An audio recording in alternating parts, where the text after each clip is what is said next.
Hi guys ខ្ញុំនៅកូលីណាគ្នាមកវីដេអូខ្ញុំម្ដងទៀតហើយ Slide and Economy គឺចូលមកកាន់វគ្គទី5ហើយវគ្គទី5នេះគឺមានចំណងជើងថា Traps in the Non-Walls ឥឡូវនេះមីកានិងគ្នាគឺបានដើរមកចូលនៅក្នុងព្រៃអីដែលព្រៃហ្នឹងគឺគេហៅឈ្មោះថាព្រៃភាគខាងជើងអ្នកនរគ្នាហើយយើងមិនដឹងទេថាព្រៃនៅភាគខាងជើងហ្នឹងគឺមានរឿងចម្លែកជាច្រើនដែលយើងអត់បានដឹងណាអ្នកនរគ្នាហើយមីកាក៏បានឃើញតុក្កតាខ្លាឃ្មុំមួយផងដែរមានការឆ្ងល់ថាតុក្កតាខ្លាឃ្មុំហ្នឹងគឺកំពុងតែធ្វើអីនៅទីហ្នឹងប៉ុន្តែសេចរឿងគឺគេកាត់ឲ្យយើងឃើញលោកគ្រូអ្នកគ្រូកំពុងតែតាមដានមីកានៅក្នុងកៅនេះដល់គ្នាការវិទ្យាខ្ញុំមិនដឹងថាគេហៅការនឹងអីភ្លេចបាត់ហើយហើយលោកគ្រូបានគិតថាការប្រឡងរបស់មីកានឹងកំពុងតែចាប់ផ្ដើមយំទៅគឺគាត់សប្បាយចិត្តខ្លាំងមែនទែនដោយសារតែគាត់បានដាក់ការងារឲ្យមីកាធ្វើទេប៉ុន្តែគឺជាណាសូមេគឺជាអ្នកដាក់ឲ្យមីកាធ្វើហើយអ្នកគ្រូបាននិយាយថាប្រៃនៅនោះគឺវាគ្រោះថ្នាក់ណាស់ចុះបើមានរឿងអីកើតឡើងទៅពួកយើងនឹងធ្វើម៉េចហើយលោកគ្រូក៏ថាបើមានរឿងអីកើតឡើងមែនលោកគ្រូបាននិយាយថាវាមិនមានរឿងអីកើតឡើងទេបើសិនវាមានរឿងអីកើតឡើងពួកយើងនឹងជួយនឹងតាន់ពេលវេលាឥឡូវនេះយើងកាន់មកមើលមីកាបីមីកានៅតែសម្លឹងមើលខ្លាឃ្មុំពណ៌លឿងនឹងតែម្ដងឥឡូវខ្ញុំសុំហៅខ្លាឃ្មុំហ្នឹងថាតុក្កតាហ្មងណាអ្នកគ្នាមីកាគឺនឹងនិយាយតែឯងថាចេះហេតុអីបានតុក្កតាហ្នឹងនៅនឹងតុក្កតាហ្នឹងវាធ្វើអីវាមែនមិនត្រឹមតែនិយាយនាងក៏បានដើរចូលទៅមើលតុក្កតាហ្នឹងផងដែរនាងឆ្ងល់ហេតុអីបានតុក្កតាហ្នឹងក៏បោះអីនៅនឹងនេះពិតជាឆ្ងល់ខ្លាំងមែនតើឥឡូវនេះមានអ្នកគេខត់មីកាទេគឺមីកាចូលទៅជិតតុក្កតាហ្នឹងដោយខ្លួនឯងហើយនាងក៏ថាតុក្កតាហ្នឹងគឺអស្ចារ្យខ្លាំងមែនតើនាងបានប៉ះពាល់ទៅកាន់តុក្កតាហ្នឹងណាអ្នកគ្នាបាប៉តុក្កតាហ្នឹងហើយនាងបានប្រមូលតុក្កតាហ្នឹងអស់ដៃដល់លេយប់ទៅនាងក៏ថាតុក្កតាហ្នឹងវាពួកឲ្យស្រឡះវាសប្បាយប៉ុន្តែអ្នកដែលដឹងរឿងគឺកំពុងតែភ័យជំនួសមីកាណៃប៉ុន្តែគេគាត់មីកាអត់ស្ដាប់ឯអ្នកគ្នាភាសាហ្នឹងជាព្រៃមួយដែលចម្លែកអញ្ចឹងគឺគេអត់ដឹងថាវាមានរឿងអីកើតឡើងទេគេគ្រាន់តែប្រុងប្រយ័ត្នទេប៉ុន្តែតុក្កតាខ្លះខ្លួនហ្នឹងចាប់ផ្ដើមខឹងមីកាណៃអ្នកគ្នាហើយតុក្កតាហ្នឹងក៏បានវាយទៅកាន់មីកាហើយមីកាក៏បានរត់ចេញពីតុក្កតាហ្នឹងទៅហើយនាងបានសួរមីកាថាមីកាអីទេមែនហើយនាងបានប្រាប់ថាតុក្កតាហ្នឹងគឺជាតុក្កតាដែលការពារព្រៃភាគខាងជើងហ្នឹង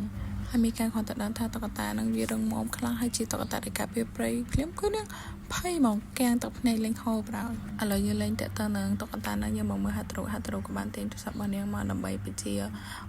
កទាដើម្បីយកមកជីនាំពួកហ្នឹងដើរមើលនៅក្នុងព្រៃភាគខាងជើងហ្នឹងមីកាគ្រាន់តែឃើញទាធ្លាក់ពីលើមកគឺនាងសប្បាយចិត្តខ្លាំងតែព្រោះនាងអត់អាចឃើញទេលើកទី1ដែលនាងបានឃើញបន្តមកហាត់រូហើយនឹងមិត្តភក្តិហាត់រូហ្នឹងបានឡើងលើទាហើយហាត់រូក៏បានហៅឲ្យមីកាឡើងជិះលើទាដែរដើម្បីមើលទិដ្ឋភាពនៅក្នុងព្រៃភាគខាងជើងហ្នឹងមីកាបានហាត់រូហើយនាងក៏បានរត់ទៅឡើងលើដើម្បីឡើងជិះទាហ្នឹងណាហើយក្នុងការជិះទាហ្នឹងពួកគេក៏បានសន្ទនាពីនោះតាក់ទងទៅនឹងព្រៃភាគខាងជើងហើយនៅស្លារិនអាលីផងដែរហើយការនិយាយហ្នឹងគឺនិយាយរវាងមិត្តភក្តិរបស់ហាត់រូហើយនឹងមីកាយំទៅពីអ្នកហ្នឹងគេនិយាយទៅគ្នាអត់តាហាត់រូមួយខ្ញុំសុំហៅចាយប៉ែវិនតាចាយប៉ែវិនតា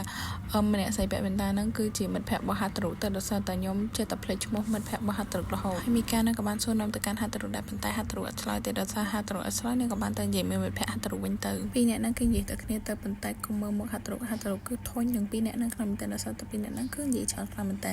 បន្តិចក្រោយមកគឺហាត់រូចាប់ផ្ដើមកោពូឃ្លានតែប៉ុន្តែមីកាដឹងថាហាត់រូឃ្លានអញ្ចឹងនាងក៏បានរត់ចុះពីលើទៀនហ្នឹងដើម្បីទៅរកអាហារឲ្យហាត់រូញ៉ាំយំទៅ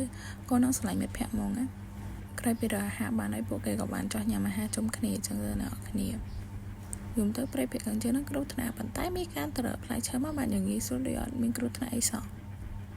ក្រោយពីញ៉ាំអីហ្នឹងមីខានក៏បានឆ្លៀតសួរតាក់ទងទៅនឹងអ្នកសម្រាប់ផងដែរខ្ញុំចង់ដឹងរឿងខ្លះតាក់ទងទៅនឹងអ្នកសម្រាប់អើយគ្រាន់តែនិយាយឈ្មោះកំចង់និយាយដែរប៉ុន្តែចង់ដឹងរឿងហើយចង់ដឹងថាអាប៉ែហ្នឹងគឺជាណាគេអ្នកសម្រាប់គឺជាមនុស្សដែលមិនចង់ពាក់ព័ន្ធជាមួយអ្នកគេប៉ុន្តែប៉ែអ្នកសម្រាប់ហ្នឹងសម្បូររឿងអាចក្បាលជាច្រើនដែលយកដឹងប៉ុន្តែអ្នកសម្រាប់គឺមានធម្មពលភ្លើងគឺជាធម្មពលដែលខ្លាំងហ្មងហ្នឹងហើយអ្នកសម្រាប់ក៏ចូលចិត្តឆ្លៃហ៊ានអាលីដែរស្អីគេប៉ែហ្នឹងអត់ចូលចិត្តឆ្លៃហ៊ានហ្នឹងថាហើយមូលហេតុដែលអ្នកសម្រាប់សោកសៅហ៊ានមួយហ្នឹងគឺដោយសារតែមានពាក្យចាមរាប់មកខ້ອຍច្រើននិយាយពីអ្នកសម្រាប់មិត្តភក្តិរបស់ហាត់រូហ្នឹងគឺនិយាយច្រើនពីអ្នកសម្រាប់ខ្លាំងតែដើម្បីឲ្យមីកាហ្នឹងបានស្វែងយល់ពីអ្នកសម្រាប់កុំឲ្យ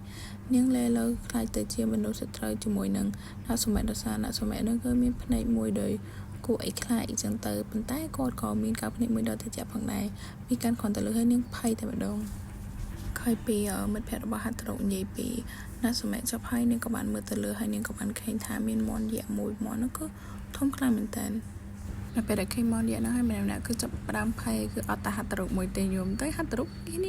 ាជាក្មេងធម្មតាមកអត់ទៅបញ្ចេញ reaction ច្រើនទេអ្នកគ្នាដោយសារតែមន់យក្សហ្នឹងធ្វើការវាយផាទៅ3អ្នកហ្នឹងក៏ព្យាយាមរត់ដើម្បីរកកន្លែងដាក់ពន្ធអញ្ចឹងទៅព្រោះបើមិនរត់ទេមន់ហ្នឹងជន់ងាប់មិនខានទេ យើងតើឲ្យ3នាក់ហ្នឹងរត់គេពីមន់តែឥឡូវយើងមកមើលនៅក្នុងកសិដ្ឋាននេះវិញគឺមានក្មេងប្រុសម្នាក់ហ្នឹងគឺបានមកសួរមិត្តភក្តិគេអំពីមន់យក្សមានគេមន់យក្សឥឡូវមន់យក្សនៅណាហាវាមិននៅលើក្រែរបស់វាទេមែនជាងនៅព្រៃភាគខាងជើងអូប្រហែលជាវាគ្រាខ្លះហើយមកទៅឥឡូវយើងមកមើលមន់យក្សវិញមន់យក្សកំពុងតែវាបហា3នាក់ហ្នឹងហើយ3នាក់ហ្នឹងបាននិយាយថាទៅហើយតែយើងនៅមានរឿងអីកើតឡើងតើតែយើងអាចរត់ចេញពីព្រៃនេះអត់ដំបងក៏មានខ្លាឃ្មុំឥឡូវនេះមិនមានមន់យក្សឯណាទេហើយនិយាយគ្នាចុះឡើងហ្នឹងពួកគេក៏បាននឹកឃើញដល់លូកាដោយសារតែលូកាគឺមាន power មួយគឺគេអាចធ្វើឲ្យសាច់ចូលចិត្តគេហើយណាមួយក៏គេជំនួយដែលស្រឡាញ់សាច់ផងដែរចឹងដោយសារតែពួកគេនឹកឃើញដល់លូកាពួកគេមានគម្រោងនឹងបោកបញ្ឆោតលូកាឲ្យមកជួយពួកគេនៅក្នុងព្រៃភាគខាងជើងហ្នឹងដោយសារតែនិយាយពីលូកាឥឡូវយើងមកមើលលូកាទៅលូកាគឺជាមនុស្សដែលស្រឡាញ់សត្វហើយក៏គេមានសមត្ថភាពដែលធ្វើឲ្យសត្វហ្នឹងចូលចិត្តគេវិញដែរនៅពេលដែលគេមកដល់កសិដ្ឋានចិញ្ចឹមសត្វហ្នឹងសត្វទាំងអស់គឺបានរត់មករកគេលួចថៃមកស្វាគមន៍គេហ្មងណានៅពេលហ្នឹងដែរលូកាក៏បានបន្លែងលេងមួយសិតដែរមកលេងមិនគេយំទៅក្មេងម្នាក់ហ្នឹងគឺគេចូលចិត្តសត្វខ្លាំងមែនទែនបន្ទាប់មកក៏មានក្មេងប្រុសម្នាក់បានមកប្រាប់គេថាកុំឲ្យខ្វល់ពីសត្វទាំងអស់ហ្នឹងអីបន្ទាប់មកស្រាប់តែមានសម្លេងមួយបានស្រែកហៅថាគឺមានបញ្ហាធំនៅព្រៃភាគខាងជើងលូកាលើអញ្ចឹងលូកាក៏ចាប់ផ្ដើមរត់ទៅតែម្ដងលូកាបានរត់ពីកសិដ្ឋានមកដល់ព្រៃភាគខាងជើងហើយសម្លេងនេះស្រែកណាខ្ញុំគិតថាវាជាសម្លេងរបស់មិត្តភក្តិហាត់រូបអញ្ចឹងលូកាក៏ចាប់ផ្ដើមរត់តាមសម្លេងដែលគេបានឮអញ្ចឹងទៅដល់ពេលរត់ទៅគេក៏បានធ្លាក់អណ្ដើនៅពេលដែលគេធ្វើអណ្ដើភ្លាម3នាក់នោះគឺចាប់ផ្ដើមចេញក្បាលមកហើយគឺមកមើលលូកាតែម្ដងឥឡូវនេះយើងមកបករឿងមកមើលណាត់សម័យវិញដោយសារតែណាត់សម័យគេនៅក្នុងថ្នាក់ម្នាក់ហើយក៏ណាមួយក៏ស្ងាត់ទៀតហើយគេក៏បានសួរទៅកាន់មិត្តភក្តិគេម្នាក់ថាហេតែឯងមានដឹងថាលូកាទៅណាខ្ញុំបានឃើញលូកាភ្លាមហ្នឹងលូកាគឺគេប្រញាប់ខ្លាំងក្នុងការទៅព្រៃភាគខាងជើងក្រោយពីដឹងថាលូកាទៅព្រៃភាគខាងជើងគឺណាត់សម័យចាប់ផ្ដើមខឹងមកអត់ដឹងថាគំនុំហ្នឹងគឺមកពីណាទេហើយរឿងយើងក៏ចាប់ត្រឹមប៉ុណ្្នឹងដែរចាំមើលពាក្យក្រោយទៀតណាបាយបាយ